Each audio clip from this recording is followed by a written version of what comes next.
গত দুদিন আগে যেদিন আর কি ওই আমাদের রাজ্যের মুখ্যমন্ত্রী মাননীয় মমতা বন্দ্যোপাধ্যায় নীতি আয়োগের বৈঠকে যোগ দিয়েছিলেন, ঠিক সেই দিনই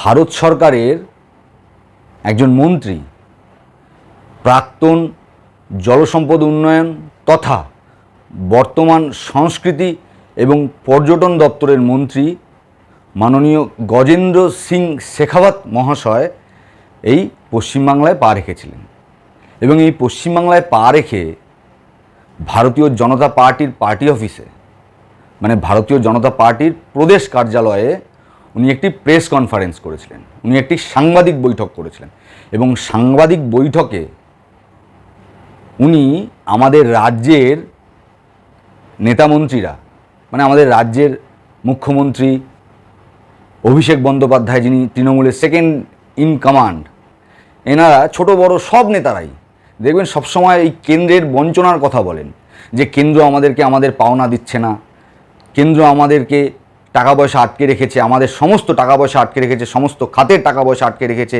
আবাস যোজনায় টাকা পয়সা আটকে রেখেছে, 100 দিনের কাজের টাকা আটকে রেখেছে, সমস্ত কাজের টাকা পয়সা নাকি কেন্দ্র আটকে রেখেছে। এই বঞ্চনার কথা পশ্চিমবঙ্গবাসীকে খাইয়ে চলেন। তো সেই দিন গজেন্দ্র সিং শেখাওয়াত, যেদিন আর কি নীতি আয়োগের বৈঠক ছিল, আমাদের এই দিদি আর কি মাননীয় মুখ্যমন্ত্রী মমতা বন্দ্যোপাধ্যায় দিল্লিতে গিয়ে নাটক করলেন, অসত্য কথা সংবাদ মাধ্যমের সামনে তুলে ধরলেন। সেই নীতি আয়োগের বৈঠকে কি হয়েছিল এবং আমাদের রাজ্য এই পশ্চিমবাংলায় বসে গজেন্দ্র সিং শেখাওয়াত সাংবাদিক সম্মেলনে ঠিক কী কথা বললেন, আজকে আমি আপনাদের সকলের সম্মুখে সেই কথাগুলোকেই তুলে ধরবার চেষ্টা করব এবং মৌখিকভাবে নয়, সেই সমস্ত প্রেস কনফারেন্সটাই আমি আপনাদের সম্মুখে তুলে ধরবার চেষ্টা করব। যেই খবরটা কিনা আমাদের এই বাংলার অনুপ্রাণিত মিডিয়া চেপে গিয়েছিল, বেমালুম চেপে গিয়েছিল, সেই খবরটাই আমরা কোনোভাবেই আপনাদের কাছে যেন চেপে না রাখতে পারে এই বর্তমান তৃণমূল সরকার এবং অনুপ্রাণিত সংবাদ মাধ্যম, আমরা সেই কাজটাই আপনাদের সামনে তুলে ধরব। সেই সাংবাদিক সম্মেলনের গুরুত্বপূর্ণ অংশটাই আপনাদের সম্মুখে তুলে ধরব, যাতে করে এই সরকার এবং এই অনুপ্রাণিত মিডিয়া কোনো খবর, কোনো সত্য খবর আপনাদের কাছে চেপে না রাখতে পারে। তো চলুন, আজকে এই নিয়েই আপনাদের সম্মুখে একটি অত্যন্ত গুরুত্বপূর্ণ প্রতিবেদন পেশ করতে চলেছি। নমস্কার, আমি রাজীব। আজকের এই অত্যন্ত গুরুত্বপূর্ণ প্রতিবেদনে আপনাদের সকলকে অনেক অনেক স্বাগত জানাই। গজেন্দ্র সিং শেখাওয়াত মহাশয় উনি যেটা বললেন, আপনাদেরকে তো দেখাবই, ওনাদের যে প্রেস কনফারেন্সটা উনি করেছিলেন প্রদেশ কার্যালয়ে বসে, ভারতীয় জনতা পার্টির প্রদেশ কার্যালয়ে বসে উনি যেই সাংবাদিক সম্মেলনটা করেছিলেন, সেই সম্পূর্ণ সাংবাদিক সম্মেলনটা তো আপনাদের সম্মুখে তুলে ধরবই, কিন্তু উনি বিশেষ বিশেষ যেই জায়গাগুলোর কথা উনি বলেছিলেন সেটা আমি আপনাদের সম্মুখে তুলে ধরছি। এই বাজেট নিয়ে উনি মেইনলি আলোচনা করেছিলেন যে এই বাজেটে নাকি পশ্চিমবাংলার জন্য কিছু নেই, পশ্চিমবাংলার জন্য নাকি এই বাজেটে কিছু নেই। সেখানে উনি বললেন, ঠিক সেই জায়গায় দাঁড়িয়ে উনি বললেন, আমরা এবছর যা বাজেট করেছি, কেন্দ্রীয় অর্থমন্ত্রী নির্মলা সীতারামন সকলের সম্মুখে যেই বাজেট পেশ করেছেন, তাতে করে দেশের প্রত্যেকটি রাজ্যই খুশি, শুধু কয়েকটি রাজ্য ছাড়া, যারা কিনা রাজনৈতিক স্বার্থ চরিতার্থ করতে তারা কিনা উল্টো গান গেয়ে চলেছেন, এবং তাদের মধ্যে অন্যতম রাজ্য হলো আমাদের এই রাজ্য পশ্চিমবঙ্গ। উনি ঠিক কী বললেন শুনুন।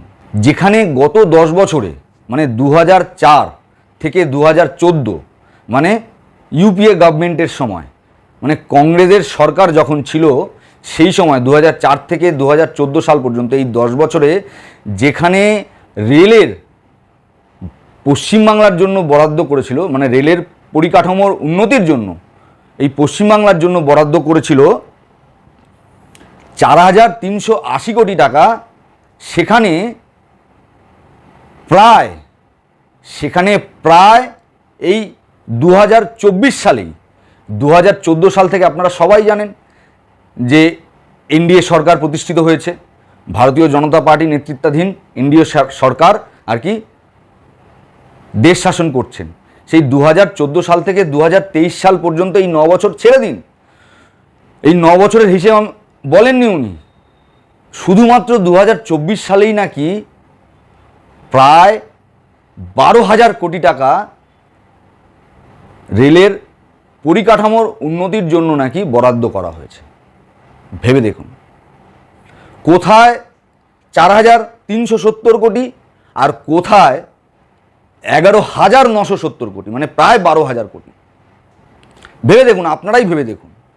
আর উনি একটা বিশেষভাবে একটি বিষয়ের উপর উল্লেখ করে গেলেন, উনি বলে গেলেন, উনি অনেক বিষয়ের উপরে ব্যাখ্যা করেছেন, আপনারা সম্পূর্ণ সাংবাদিক সম্মেলনটাই দেখবেন, কিন্তু উনি একটি বিশেষ বিষয়ের উপরে উনি উল্লেখ করে গেলেন। উনি বললেন যে বর্তমানে আমি সংস্কৃতি এবং পর্যটন বিভাগের একজন মন্ত্রী, কিন্তু এর আগে আমি জলসম্পদ মন্ত্রী ছিলাম, জলসম্পদ উন্নয়ন বিভাগটাতে আমি ছিলাম, আমি দেখাশোনা করতাম। সেই সময় পশ্চিমবাংলার জন্য বরাদ্দ করা হয়েছিল প্রায় 20,000 কোটি টাকা, প্রায় 20,000 কোটি টাকা। সেখানে পশ্চিমবাংলার সরকার, মানে আমাদের এই মাননীয় সরকার খরচা করেছে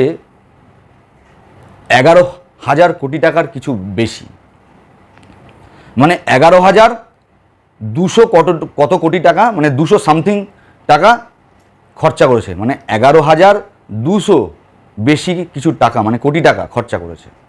মানে যেখানে চিন্তা করে দেখুন, যেখানে প্রায় 20,000 কোটি টাকা পশ্চিমবাংলার উন্নয়নের জন্য এসেছে, বরাদ্দ হয়েছে প্রায় 20,000 কোটি টাকা, সেখানে কিনা 11,500 কোটি টাকাও খরচা করতে পারেনি আমাদের এই পশ্চিমবাংলার সরকার। উনি আরও বলেছেন, এই নিয়ে লোকসভার বাইরে তৃণমূলের এক বড় নেতাকে উনি জিজ্ঞাসা করেছিলেন যে কি ব্যাপার বলুন তো, যেখানে সারা দেশ এগিয়ে যাচ্ছে এই বিভাগে, প্রত্যেকটা ঘরে ঘরে প্রত্যেকটা পরিবার যেখানে জল পাচ্ছে, প্রত্যেকটা বাড়িতে যেখানে এই জলজীবন মিশনে প্রত্যেকের বাড়িতে জল পৌঁছে দিচ্ছে প্রত্যেক কটা রাজ্য সরকার, দেশের প্রত্যেকটি রাজ্য সরকার, সেখানে আপনারা এত পিছিয়ে কেন? তো উনি বললেন, আমাদের এই পশ্চিমবাংলার যিনি আর কি তৃণমূলের নেতা, উনি বললেন যে আমরা একটু পিছিয়ে থেকে শুরু করেছি, তো তার জন্যই আমরা এখনও পিছিয়ে আছি।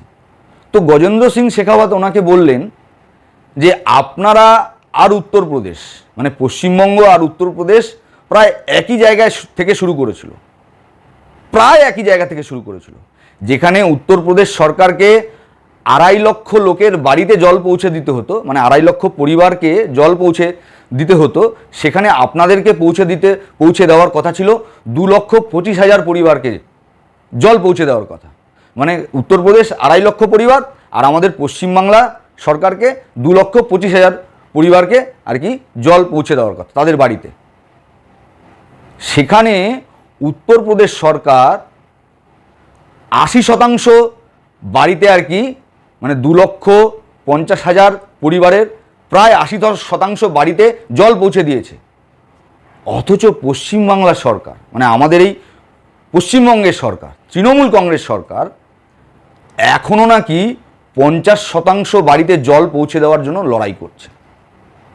ভেবে দেখুন, মানে পুরো টাকা, মানে আমাদের পশ্চিমবাংলার জন্য যেই টাকাটা এসছে 20 কোটি টাকা, 20,000 কোটি টাকা, 20,000 কোটি টাকা এসছে, সেই টাকাটা আমরা খরচা করতে পারিনি। তাহলে আমরা 2,25,000 পরিবারের মধ্যে জল পৌঁছে দেবো কী করে?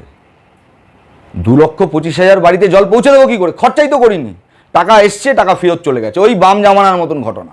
বাম জামানায় যেমনি কোনো উন্নয়ন হতো না, কোনো কাজ হতো না, টাকা আসতো, টাকা ফিরে চলে যেত, ঠিক তেমনি এই পশ্চিমবাংলার বর্তমান তৃণমূল শাসিত সরকারও সেই একই কাজ করে চলেছে। আর এদিকে গান গেয়ে যাচ্ছে, মানুষকে বোকা বানিয়ে যাচ্ছে, মানুষের মধ্যে এই আর কি মানুষকে মিসলিড করে চলেছে, মানুষের মধ্যে বিভ্রান্তি ছড়িয়ে চলেছে যে আমাদেরকে বঞ্চনা করছে কেন্দ্রীয় সরকার, আমরা এত এত টাকা পাই, আমাদেরকে সেই টাকা দিচ্ছে না। আমাদের পশ্চিমবাংলার একজন সাংবাদিক, যেটা আর কি ওই নীতি আয়োগের বৈঠকে উনি নাকি বলে এসছেন, যেটা আর কি বাইরে মমতা বন্দ্যোপাধ্যায় বেরিয়ে প্রেস কনফারেন্সে করে বলেছেন, মানে সাংবাদিকদের সামনে বলেছেন যে 1,71,000 কোটি টাকা নাকি পশ্চিমবাংলা গত বছরের হিসাব অনুযায়ী পায়। তো সেই নিয়ে সাংবাদিকদের প্রশ্নে উনি কি বললেন আপনারা নিজেদের কানে আপনারা নিজেরাই শুনে নিন।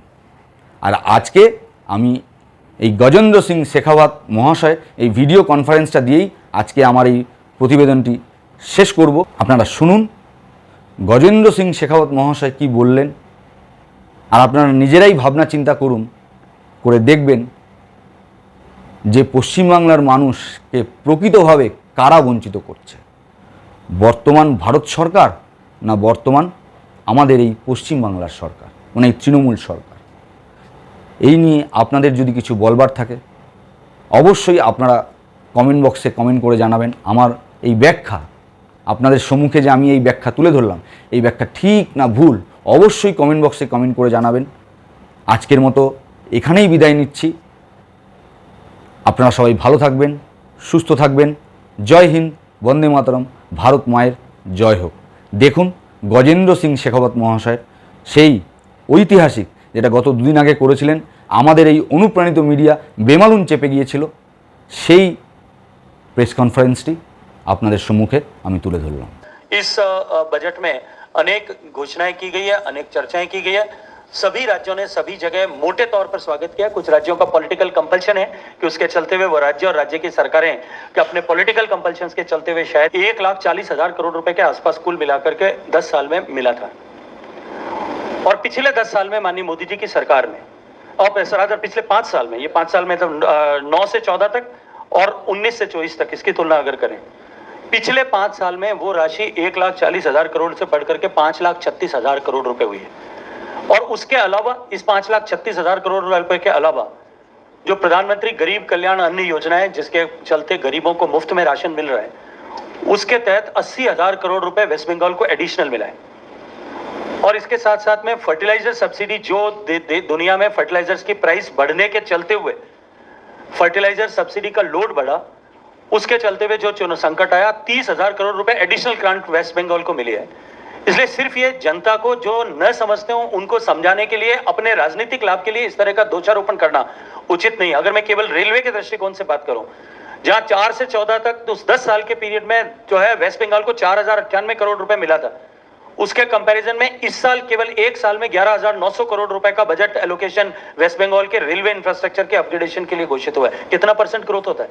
10 साल के 4,000 करोड़ रुपए के कंपैरिजन में 10 साल जो है, इस साल एक साल में 10 साल का 4,380 करोड़ रुपया विज़ एक साल का बजट एलोकेशन 11,970 करोड़ रुपया। How many times it is? So केवल झूठ बोल करके अपने, और इससे आगे बढ़ करके, क्योंकि मैं पहले जल शक्ति मंत्रालय में काम करता था, जल जीवन मिशन पर पिछले 5 साल में, आपकी जानकारी के लिए बता दूं, देश में 32 प्रदेश और केंद्र शासित प्रदेशों में जल जीवन मिशन का काम चल रहा है। जब माननीय प्रधानमंत्री जी ने जल जीवन मिशन घोषित किया था, उस समय देश में केवल 16% घरों तक पीने का पानी नल के माध्यम से पहुंचता था। और आज जो है देश में लगभग 75%, थोड़ा कम है, लगभग 75% घरों तक पीने का पानी नल के माध्यम से पहुंचने लगा है। देश में आजादी से लेकर के 2019 तक मात्र 3,23,00,000 घरों तक पीने का पानी पहुंचा था। आज देश में जो है वो लगभग 14.5 करोड़ से ज्यादा घरों तक पीने का पानी पहुंच गया है। देश में बहुत सारे प्रदेश ऐसे हैं, गुजरात ने 100% कर लिया, पंजाब ने 100% कर लिया, हिमाचल ने कर लिया, उत्तराखंड ने कर लिया, तेलंगाना ने कर लिया, many states, almost more than 14 states which has achieved the 100% status. ये प्रश्न निश्चित रूप से ममता दीदी से पूछना चाहिए कि Bengal is from day 1 to till today, it is at the lowest state, lowest performing state is West Bengal. Why? 19,000 crore रुपए का एलोकेशन जो है, पिछले 19,595 करोड़ रुपए का एलोकेशन भारत सरकार ने वेस्ट बंगाल को किया, और वेस्ट बंगाल का एक्सपेंडिचर जो है वो अभी तक 11,564 करोड़ रुपए का है। बजट एलोकेशन जो सरकार ने बजट दिया उसको भी वेस्ट बंगाल सरकार खर्च नहीं कर पाई, जो पानी जैसे महत्वपूर्ण विषय पर था। मैंने एक दिन ये प्रश्न किया था, तो मुझे एक टीएमसी पार्टी के नेता ने लोकसभा में बाहर खड़े होकर के कहा कि हमने जब शुरू किया था तब हमारा स्टार्ट बेस सबसे लोएस्ट था, इसलिए हम अभी भी पीछे। तो मैंने उनको तुलना करते हुए बताया कि उत्तर प्रदेश और वेस्ट बंगाल की सिचुएशन एकदम एब्सोल्युटली आइडेंटिकल थी। उत्तर प्रदेश ने भी जब शुरू किया था तब less than 1% house hold tap coverage था, और वेस्ट बंगाल में भी लगभग 1.5% के आसपास हाउस होल्ड कवरेज था। उत्तर प्रदेश को 2,50,00,000 घरों तक पानी पहुंचाना था, वेस्ट बंगाल को 2,25,00,000 घरों तक पानी पहुंचाना था। उत्तर प्रदेश आज के समय में national average 74 point some percentage है, उत्तर प्रदेश का जो है कवरेज जो है वो 80% से बाहर है, और West Bengal is still struggling to achieve 50% status. Why? So this is the प्रश्न। किसी के ऊपर, दूसरों के ऊपर कीचड़ उछालने से पहले अपने गिरेबान में झांक करके ममता दीदी को अवश्य देखना चाहिए। Sir, good afternoon, sir. This is Shaurik from PTI. Sir, the day the budget was presented, on that particular day, Chief Minister alleged that 1,71 crore rupees is pending from central government. It's 100 days work, MNREGA. तो sir ये pending पैसा नहीं आ रहा है, जिसकी वजह से जो है बहुत मुश्किलें हो रहे हैं, और काफी लोगों का जो है पैसा जो है वो पेंडिंग हो चुका है। ये उम्मीद था इस बार बजट में भी, लेकिन वो दिखाई नहीं दिया, और वो आज भी नीति आयोग के मीटिंग से वो बॉयकॉट करके वो निकली, और ये वो एलेज कर रही है कि मैंने आपसे निवेदन किया कि हम पहले बजट के बारे में बात करते हैं, ऑल पॉलिटिकल क्वेश्चन विल। जी सर, ये 1,71,000 करोड़ जो है, जो पेंडिंग है, जो वो बार बार बोल रही हैं, ये पैसा किसी भी तरह से नहीं मिल रहा है। तो बहुत सारा सेंट्रल कमिटीज जो है वो यहाँ पे आ चुका है। चलिए मैं आपको इस बात में खुलासा कर दूं। पहली बात, जो देश की सरकार का टोटल रेवेन्यू रिसीव्ड होता है, चाहे वो आईजीएसटी के माध्यम से आए, कस्टम ड्यूटी के माध्यम से आए, या इनकम टैक्स के माध्यम से, मेजर 3 वर्टिकल्स पे रिसीव भारत सरकार की होती है। उस पैसे में से पहले 2014 से पहले तक 32% पैसा जो है वो स्टेट्स को जाता था, डिविजिबल पूल में जाता था। अब 14वें वित्त आयोग की रिकमेंडेशन के बाद में 42 + 5%, 47.5% it goes to the states kitty out of the total divisible pool. 14th और 15th फाइनेंस की रिकमेंडेशन के पैसे में से कोई भी एक भी ग्रांट का पैसा का पेंडेंसी का इश्यू भारत सरकार के साथ नहीं रुका हुआ है। वेस्ट बंगाल हमेशा ये इश्यू रेज करता है कि हमको जो है भारत सरकार के डिविजिबल पूल में से कम पैसा मिलता है। इस बात की चर्चा वो बार बार करती है, माननीय ममता बनर्जी जी भी इस बात को बार बार उठाती हैं। जो पैसा मिलता है उसका जो 15th फाइनेंस कमीशन का पैरामीटर्स बने हुए, वो स्टेट्स की किटी जो है, with in the state kitty, जो स्टेट का हिस्सा, किसी एक पर्टिकुलर स्टेट का हिस्सा जो डिसाइड होता है, वो पॉपुलेशन के बेस पे, परफॉर्मेंस के बेस पे और फॉरेस्ट कवरेज, इन 3 मेजर जो है वर्टिकल्स हैं। इसके अलावा भी अन्य पैरामीटर्स हैं, पर इन 3 मेजर पैरामीटर्स पर डिसाइड होती हैं। अब वो निर्णय तो फाइनेंस कमीशन का निर्णय है, सब राज्यों के लिए बराबर सोच करके उन्होंने निर्णय किया, भारत के संतुलित विकास के लिए उन्होंने निर्णय किया है। अगर ममता बनर्जी जी को लगता है तो उनको 15th फाइनेंस कमीशन तो खत्म होने वाला है, अब तो 16वां वित्त आयोग स्थापित हो गया है, ऑलरेडी इन प्लेस, उसके सामने अपना प्रेजेंटेशन करना चाहिए। जहां तक नरेगा का विषय है, नरेगा और प्रधानमंत्री आवास योजना, इन 2 विषय में कॉम्प्लिकेसी है। इन 2 में व्यापक भ्रष्टाचार हुआ, और उस भ्रष्टाचार के चलते हुए अनेक लोगों के खिलाफ यहाँ एक छोटी सैंपल जांच भारत सरकार ने की थी, जिसमें करोड़ों रुपए की अनियमितता पाई गई। उसमें 56 से ज्यादा लोगों को सस्पेंड करना पड़ा, उसमें 9 से ज्यादा एफआईआर दर्ज हैं, उसमें अनेक अधिकारियों के खिलाफ जो है डिपार्टमेंटल इंक्वायरीज इनिशिएट हुई हैं, और उसमें 44 करोड़ की रिकवरी जो है एक सैंपल सर्वे में, कुछ 5, 6, 7 पंचायतों के सैंपल सर्वे में ये पाया गया। जो ये भ्रष्टाचार हुआ उस पर संपूर्ण कार्रवाई करके उसको लॉजिकल एंड पर ले जाएं, और इस तरह के सारे जगह पर हुए कामों की फिजिकल जांच करें, उसके बाद पैसा दिया जाएगा। क्या भारत सरकार के द्वारा इस तरह की शर्त लगा करके जनता की, आपकी, मेरी, सबकी टैक्स की कमाई के पैसे का सदुपयोग हो, वो तोलाबाजी में खर्च न हो, वो भ्रष्टाचार की भेंट न चढ़े, सरकार के संसाधनों के कस्टोडियन के रूप में सरकार को जनता के पैसे का सदुपयोग हो, इसके लिए इस तरह के प्रतिबंध लगाना चाहिए या नहीं, ये प्रश्न मैं आपसे करता हूं। सर मैं सौरभ तिवारी ANI से। सर कल मानस रंजन भुइया, वेस्ट बंगाल के water resource investigation and development minister, उन्होंने कहा कि सेंट्रल के तरफ से वाटर रिसोर्स डेवलपमेंट और घाटाल मास्टर प्लान के लिए कोई भी फंड एलोकेट नहीं किया गया ये यूनियन बजट में, इसमें क्या कहना है आपका? देखिए, मैं इसको भी उचित नहीं मानता। इसलिए नहीं मानता क्योंकि भारत सरकार इंडिविजुअल प्रोजेक्ट वाइज अलॉटमेंट नहीं करती। मैं आपकी समझ के लिए बता दूं, कोई स्पेसिफिक प्रोजेक्ट, कोई बड़ा प्रोजेक्ट, कहीं अनाउंसमेंट हो, वो अलग विषय है, लेकिन भारत सरकार की तयशुदा स्कीम्स हैं और उस स्कीम्स के लिए पैसा दिया जाता है। Water being state subject, the project proposal बनाने से लेके डीपीआर बनाने से लेके उस सबको भारत सरकार तक लाने का काम जो है वो राज्य सरकार को करना होता है। राज्य सरकार के प्रोजेक्ट, पेंडिंग प्रोजेक्ट की लिस्ट लेकर के एक बार मंत्री जी को जाकर जल शक्ति मंत्री से मिलना चाहिए। मुझे लगता है कि ये सारी जो है संकट वही है, अभी तक कोई भी प्रोजेक्ट प्रपोजल लेकर के वहां गया हो और तय नियमों के अनुरूप बनाया हो, ऐसे पेंडिंग प्रोजेक्ट भारत सरकार में हो, ऐसा नहीं है। सर मैं सुदीप बेरा दूरदर्शन न्यूज से बोल रहा हूँ। सर कुछ दिन पहले आप कलकत्ता विजिट किए हैं और कुछ हेरिटेज बिल्डिंग आपने विजिट किए हैं, बजट भी हो गया। सर कोई बंगाल के लिए कुछ नया कोई स्कीम कोई है, कुछ है आपके पास फिर आपके डिपार्टमेंट को लेकर? फिर जैसा मैंने आपको निवेदन किया कि ये tourism is a state subject. Bharat सरकार स्वदेश दर्शन की योजना चलाती है, भारत सरकार प्रसाद की जो योजना चलाती है जहां हम तीर्थ स्थलों के विकास के लिए काम करते हैं। राज्य सरकार अपने प्रतिवेदन लेकर के तय योजनाओं में प्रस्तुत करे। हम निश्चित रूप से राज्य सरकार के एफर्ट्स को सप्लीमेंट करने के लिए काम करेंगे। We are committed for that. अभी आप सब लोगों ने कुछ चर्चा की थी कि जो है ममता बनर्जी ने इस तरह का आरोप लगाया है आदरणीय मुख्यमंत्री जी ने कि वेस्ट बंगाल को उनके हिस्से का पैसा नहीं मिल रहा है। मैं कुछ आंकड़े और आपके सामने शेयर करना चाहता हूं। वेस्ट बंगाल जो है ममता बनर्जी ने बार बार इस बात को कहा कि वेस्ट बंगाल जो है वो large amount of taxes contribute करता है देश की किटी में, लेकिन फिर भी राज्य को उचित हिस्सा जो है वो नहीं मिल पाता। मैं आपकी जानकारी के लिए बता दूं कि वेस्ट बंगाल की पॉपुलेशन देश की 7.5% है कुल पॉपुलेशन का, और वेस्ट बंगाल का जो कंट्रीब्यूशन इनटू जीएसटी, सरकार तो स्टेट का पैसा ही देती है। एक स्टेट का जो जीएसटी कलेक्शन होता है, यहाँ पे जो आप लोग जो कुछ भी खरीदते हो उसका जो जीएसटी कलेक्शन होता है, that amount comprises in the year 23-24 में it was 62,630 crore rupees, 13 crore rupees total GST collection in West Bengal. Out of that 50% state GST होता है, तो 50% पैसा जो है 31,300 करोड़ रुपए स्टेट की किटी में गया। बचे हुए 50% पैसा जो गवर्नमेंट ऑफ इंडिया के पास जाता है उसमें से 47% जैसा मैंने कहा 42% स्टेट ग्रांट में वापस चला जाता है, घूम के वेस्ट बंगाल में आता है, या अन्य प्रदेशों में जो आ जाता है राज्य के प्रदेशों की किटी में जाता है। 5% पंचायती राज्यों में डिस्ट्रीब्यूट हो जाता है।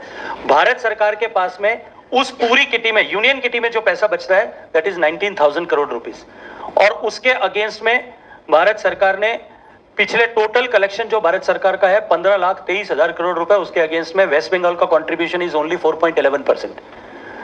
और 4.11% कंट्रीब्यूशन होने के बावजूद भी भारत सरकार जो स्टेट वाइज डायरेक्ट टैक्सेस इकट्ठा होता है, अगर हम इनकम टैक्स और कस्टम्स की भी इस इनकम टैक्स की भी बात करें तो स्टेट वाइज डायरेक्ट टैक्सेस जो भारत सरकार का इकट्ठा होता है साल का 16,26,000 करोड़ रुपया, उसके अगेंस्ट में बंगाल का कंट्रीब्यूशन जो है वो 56,000 करोड़ रुपए के आसपास है।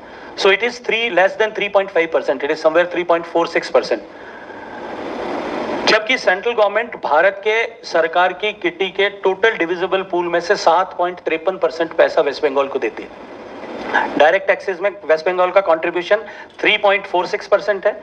इनडायरेक्ट टैक्सेस में वेस्ट बंगाल का कंट्रीब्यूशन, जो जीएसटी में वेस्ट बंगाल का कंट्रीब्यूशन 4.11% है, and government of India is providing 7.53% to the West Bengal looking towards its need.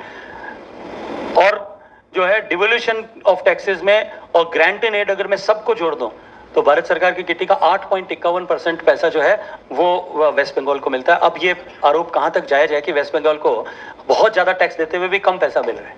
एक प्रश्न आप लोग मुझे पूछना चाहते थे, मैं बिना पूछे उसका उत्तर दे देता हूं, जो आप वहां भी मुझे बात कर रहे थे, नीति आयोग का प्रश्न। That information is absolutely misleading. Many times I had got an opportunity to be part of that meeting. और नीति आयोग की मीटिंग में हमेशा ही अल्फाबेटिकली बोलने की परमिशन होती है। West Bengal, since it starts from W, so technically, practically, it should, the chance of speaking Mamata Banerjee ji, it should come at the last. लेकिन उन्होंने रिक्वेस्ट किया कि मुझे वापस जाना है, इसलिए मुझे पहले बोलने की परमिशन दी जाए मीटिंग में। सो उनको 7वें स्पीकर के रूप में उनके आग्रह पर तुरंत बोलने की परमिशन दी गई। हर चीफ मिनिस्टर के बोलने का जो टाइम तय था, उन्होंने अपने लिए तय टाइम का पूरा उपयोग किया। उसके बाद में भी जो रिंग बजती है, जो सिस्टमेटिकली जो रिंग बजनी चाहिए वो रिंग नहीं बजने दी गई, और अपनी बात पूरी करके वो बाद में खड़ी हुई और खड़ी होकर के वहां से रवाना हो गई, और बाहर जाकर के उन्होंने इस तरह का जो है आरोप लगाने की कोशिश की है। मुझे लगता है कि किसी संवैधानिक पद पर रहते हुए इतना बड़ा झूठ बोल करके देश में किसी क्षेत्र विशेष में इस तरह से अपने राजनीतिक लाभ के लिए सनसनी पैदा करना इस 75 साल के लोकतांत्रिक भारत में अनुचित तो है ही, अस्वीकार्य भी है और निंदनीय भी है।